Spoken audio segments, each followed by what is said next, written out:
Querido amigo, estamos estudando hoje o capítulo 2 do Evangelho de Marcos e nós vamos estudar hoje os 38 versos desse capítulo. Mas antes de iniciarmos o estudo desse capítulo, é bom recordarmos aquilo que nós já vimos no programa passado. No finalzinho do capítulo 1, encontramos Jesus curando, ensinando e orando. Dissemos também que Marcos destaca o segredo messiânico, que era o desejo de Jesus manter-se anônimo, principalmente por causa do conceito inadequado que a sociedade israelita tinha sobre a vinda desse Messias prometido. Você deve se lembrar também que no último episódio que estudamos, no programa passado, no capítulo 1, foi a cura de um leproso, para o qual também Jesus pediu esse segredo. Mas, você se recorda, Jesus não foi obedecido. Nós terminamos o nosso programa perguntando qual era a sua opinião para a atitude do ex-leproso. Você lembra disso? Você obedeceria a Jesus ou adoraria o Senhor Jesus mesmo, divulgando a bênção que tinha recebido? Veja, essa era uma questão muito difícil de se resolver. Bom, e qual foi a sua resposta? Eu não sei. Se você quiser, pode escrever para nós compartilhando. Mas permita-me compartilhar com você a minha opinião. Como eu falei no programa passado, Jesus não queria ser conhecido como um curandeiro, um fazedor de milagres. Primeiro porque Jesus não queria e não precisava do testemunho externo a seu favor.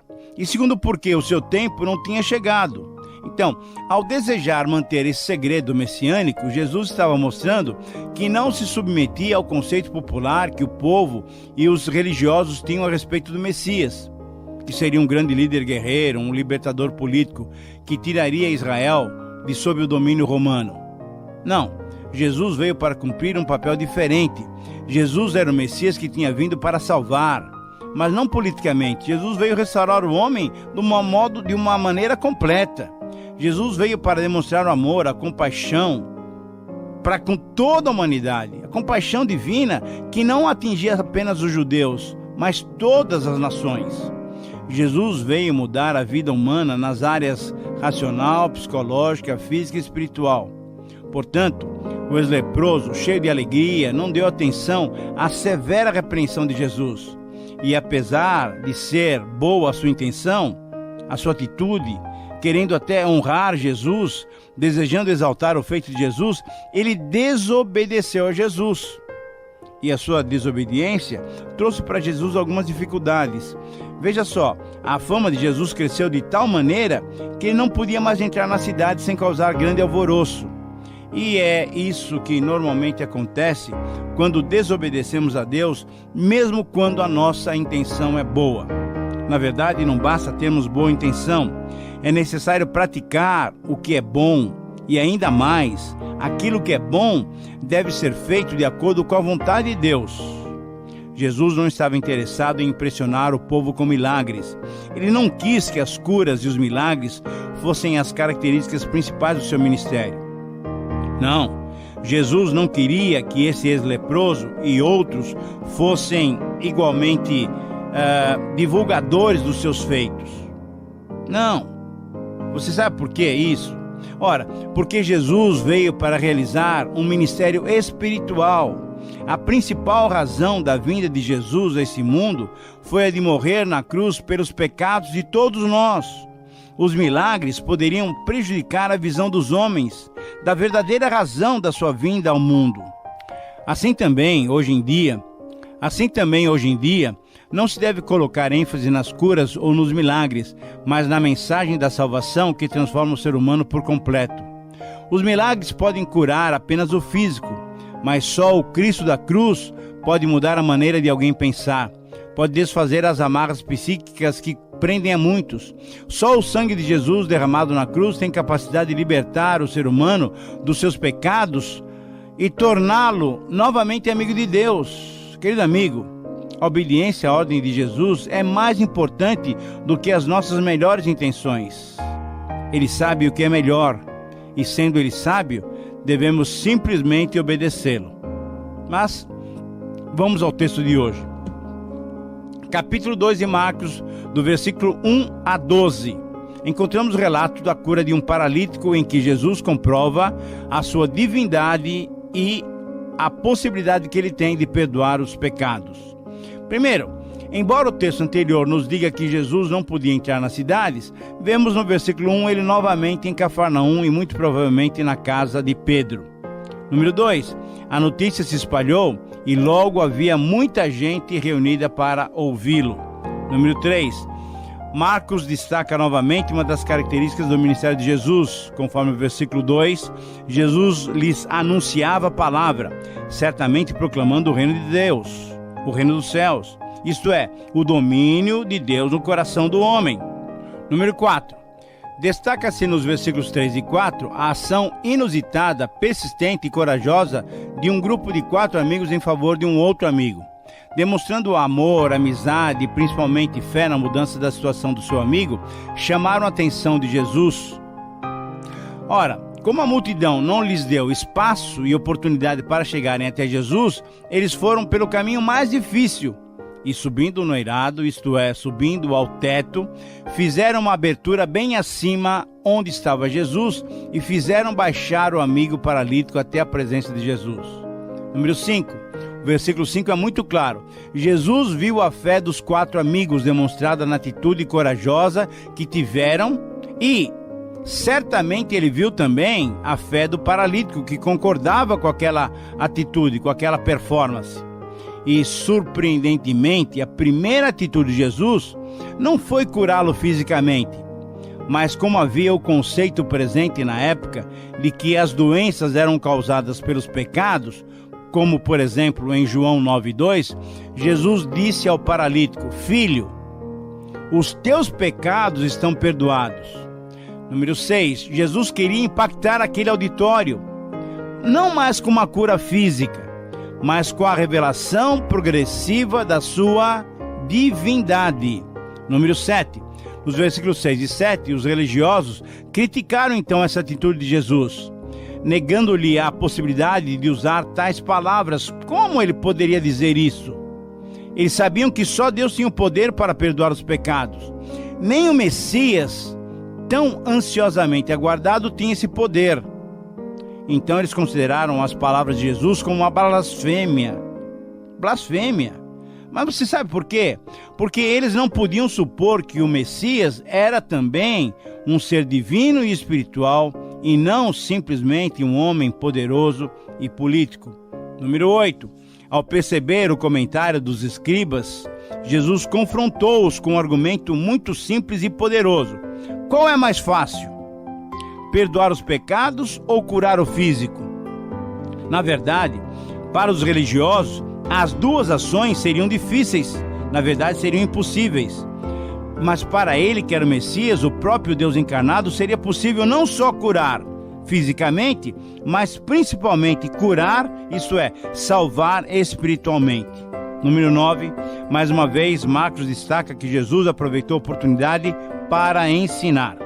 Conforme o versículo 10, Jesus ensinou os 5 amigos, ao povo que o escutava e aos líderes judaicos de que ele, o Filho do Homem, pois era assim que ele se autodenominava, ele exerceria o seu messianato de modo espiritual e não como um líder político. E número 10, o desfecho dessa narrativa se encontra nos versículos 11 e 12, que nos dão conta de que Jesus também curou o homem fisicamente e provou então o seu poder, pedindo que o homem se levantasse e carregasse o seu leito, isso é uma espécie de uma maca, e fosse para a sua casa. Esse homem levantou e obedeceu. E o resultado foi a glorificação de Deus. E o povo dizendo: jamais vimos coisa assim. Querido amigo, uma das lições que se destacam é a dureza do coração dos líderes religiosos. A crítica que fizeram a Jesus é que ele agia fora do padrão das estruturas organizadas. Jesus confrontava essas estruturas não porque queria chamar a atenção sobre si. Jesus amava mais as pessoas do que as estruturas. Uma outra lição que devemos aplicar em nossas vidas é sobre a fé. Jesus valorizou a fé dos amigos daquele que era paralítico, mas a salvação dele só aconteceu porque Jesus também viu fé no seu interior, a sua fé pessoal. Muitas vezes agimos como aqueles religiosos, esquecemos que o que Deus quer de nós é que sejamos um povo zeloso de boas obras. Esquecemos também que só há perdão, só há salvação, quando pessoalmente cremos que Jesus pode nos transformar. Que essas lições, querido amigo, sejam aplicadas no nosso dia a dia. Mas o texto continua aí. Em segundo lugar, nos versículos 13 a 14, encontramos a chamada de Levi, ou Mateus, para o discipulado. Marcos de novo destaca que Jesus ensinava o povo, demonstrando ser esse um aspecto fundamental do seu ministério. Portanto, também deve ser parte fundamental do nosso ministério.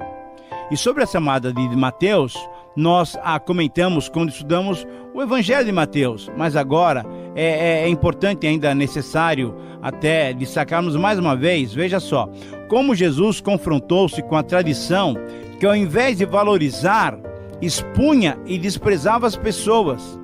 Mateus era o nome romano e Levi era o nome judaico, portanto, provavelmente um homem da tribo de Levi, que poderia estar trabalhando até no templo, mas pelas circunstâncias estava exercendo uma profissão bem diferente. Ele era um cobrador de impostos, mas o fato marcante é que um mestre como Jesus era encarado, chamar um publicano para tornar-se seu discípulo, isso era uma afronta grande para os religiosos. Os publicanos eram considerados pelos religiosos como pecadores, isto é, judeus que não obedeciam às leis. E por isso, eles eram tratados junto com os gentios e eles não podiam frequentar nem as sinagogas. Jesus então rompeu as barreiras da discriminação e convocou Mateus para o discipulado. Convite, lógico que esse convite foi aceito rapidamente, imediatamente. O mesmo convite Jesus faz ainda hoje, querido amigo, para todos nós. Basta crermos e recebermos a Jesus para experimentarmos mudanças em nossas vidas. E certamente foi o que experimentamos nós que já recebemos e já aceitamos o convite de Jesus. Certamente também foi o que experimentaram aqueles que estavam à mesa do banquete oferecido por Mateus. Aqui nós estamos entrando então já no terceiro parágrafo, nos versículos 15 a 17. Mateus ofereceu um banquete para Jesus. Encontramos então Jesus nesse jantar com muitos publicanos e aqueles a quem a sociedade chamava de pecadores, isto é, aqueles que não cumpriam os detalhes da lei. Querido amigo, Jesus não só quebrou os paradigmas ao convidar Mateus, mas quebrou barreiras ao aceitar o convite de Mateus para jantar com ele e seus amigos, que eram publicanos e pecadores. Jesus tinha claro em sua mente e em seu coração que a sua missão era bem diferente daquela com que sonhavam o povo e as autoridades religiosas. Jesus não veio para levantar um exército político. Jesus veio para constituir um povo de Deus, um povo que proclamaria as boas novas do Evangelho, a realidade do reino de Deus a todas as nações e a todas as pessoas. Publicanos, pecadores, prostitutas, pobres, leprosos, crianças, mulheres, enfim, todos esses discriminados daqueles dias eram alvo de Jesus. Jesus, diante do comentário e do questionamento dos fariseus, disse objetivamente: os sãos não precisam de médico, e sim os doentes. Eu não vim chamar os justos, mas eu vim chamar pecadores, conforme lemos no versículo 17. Sim, é isso mesmo. Veja, querido amigo, essa é a mensagem do Evangelho. As boas novas são para os que se reconhecem necessitados da graça de Deus. Quais são os discriminados dos nossos dias? É exatamente para esses que Jesus veio. É para esses que a igreja deve pregar. Os fariseus e os escribas se viam como muito corretos, mas na verdade eles eram pecadores profundamente necessitados. Eles se achavam tão bons aos seus próprios olhos que não percebiam a necessidade que tinham de Jesus. Esses religiosos menosprezavam os seguidores de Jesus. Mas, querido amigo, a minha oração para você é exatamente essa: que você reconheça sempre a necessidade da graça de Deus sobre a sua vida. Seja você quem for, exerça a função que exercer, tenha o que tiver, tenha a cor da pele que tiver, saiba que o Evangelho também é para você. O Evangelho é para todos nós que cremos em Jesus. Em quarto lugar, nos versículos 18 a 23, encontramos Jesus ensinando sobre o nosso relacionamento com a lei. Primeiro, a convivência de Jesus com Mateus e com seus amigos foi algo que escandalizou tremendamente os religiosos da época. Eles esperaram uma oportunidade para atacar Jesus de um modo direto, e isso logo ocorreu. Número 2. Embora a lei mosaica exigisse apenas um jejum anual do dia da expiação, nos dias de Jesus, a obediência à lei era algo imposto e não algo que fluía de um desejo de agradar a Deus. A prática do jejum, pelo menos 2 vezes por semana, tinha se tornado obrigatória, conforme lemos lá em Lucas 18:12. 3. Os discípulos de João e os discípulos dos fariseus jejuavam, obedecendo às regras. Alguns, então, questionaram a Jesus por que os discípulos dele não jejuavam. O desrespeito à tradição era algo impensável.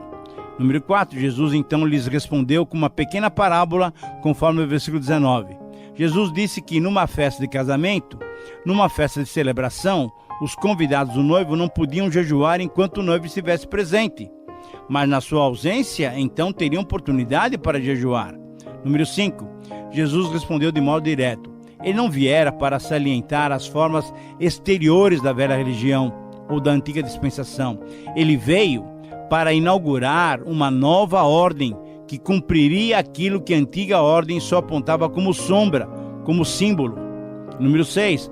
Jesus quis mostrar aos seus interlocutores que o jejum não era simplesmente um ritual exigido pela lei ou pela tradição. Para Jesus e para todos nós cristãos, o jejum não era assunto da boca, do estômago ou do intestino. O jejum era e é um assunto do coração, isto é, era um assunto do interior, pois deveria ser o resultado da dedicação a Deus e da comunhão e da intimidade que Ele concede àqueles que o buscam. Em número 7, ainda nos versículos 21 e 22, Jesus enfatiza ainda através de mais 2 figuras, a do remendo novo e a do vinho novo, a vinda de uma nova época, isto é, a vinda do reino de Deus, e a vinda do rei, a vinda do Messias.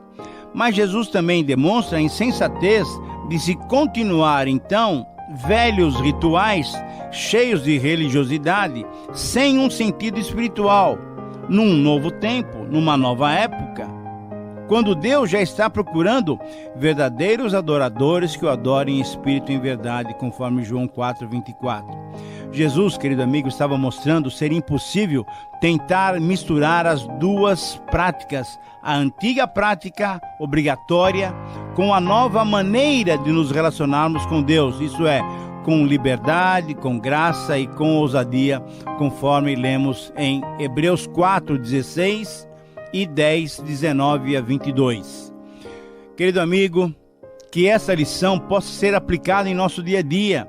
O Evangelho exige de quem crê uma nova atitude interior. Ao invés de temor e medo, ao invés de obrigatoriedade, ao invés de práticas exteriores, o Evangelho nos concede amizade, paz, nos concede liberdade e nos concede pelo Espírito Santo que nos é dado, práticas que brotam de um interior transformado. Que você possa experimentar na sua graça, a graça de Deus, da misericórdia e do infinito amor de Deus. Mas nós temos que continuar. Vamos para os versículos finais desse capítulo. Em quinto lugar, nos versos 23 a 28, encontramos Jesus demonstrando mais uma vez uma nova maneira de nos relacionarmos com a lei. Depois de ter sido criticado por permitir que os seus discípulos colhessem espigas no dia de sábado, algo proibido pela tradição, Jesus respondeu aos fariseus, seus acusadores, com uma ilustração tirada das próprias Escrituras. O princípio que Jesus apresentou foi muito objetivo, conforme o versículo 27. O sábado foi estabelecido por causa do homem, e não o homem por causa do sábado. E completou com o versículo 28, de sorte que o Filho do Homem é Senhor também do sábado. Jesus demonstrou que o dia dedicado ao Senhor não poderia ser um fardo a ser carregado, mas era um dia de descanso, de culto, de adoração, e uma adoração sincera feita em espírito e em verdade para ser usado e usufruído. Querido amigo, hoje todos os dias devem ser dedicados ao Senhor, não só o domingo, mas também a segunda, a terça, a quarta, a quinta, a sexta e o sábado. Todos os dias são dias do Senhor e devem ser usados para a sua honra e para a sua glória. Que você também experimente isso no seu dia a dia. Muito bem, estamos chegando ao final do nosso programa e, como você deve reparar, você deve se lembrar, estudamos 5 tópicos muito importantes nesse capítulo 2 do livro de Marcos. Jesus curou um paralítico em Cafarnaum, atentando para a fé que ele e os seus amigos tiveram, superando os problemas que a própria multidão de ouvintes de Jesus lhes colocou. Eles não podiam chegar lá, mas pela fé construíram um novo caminho e Jesus então os abençoou, curando o paralítico. Nós vemos a vocação de Levi, isso é, Jesus chamando Mateus para segui-lo, quebrando as tradições, chamando um publicano. Mas pior ainda, para os religiosos da época, Jesus aceitou o convite para jantar com aqueles publicanos e pecadores. E isso fez com que as autoridades começassem a ver Jesus realmente como alguém completamente diferente dos seus padrões. E Jesus então depois explica claramente como é que devemos respeitar alguns princípios da lei, como por exemplo o jejum. Deve ser fruto de alguma coisa que nasce no nosso coração. E assim também o nosso dever para com o sábado, isso é, para com o dia especial, não é apenas um dia, mas todos os dias. Jesus quis demonstrar mais uma vez que o que vale é a intenção do nosso coração. Querido amigo, são lições preciosas e a minha oração é que Deus realmente lhe capacite a aplicar essas verdades na sua vida diária.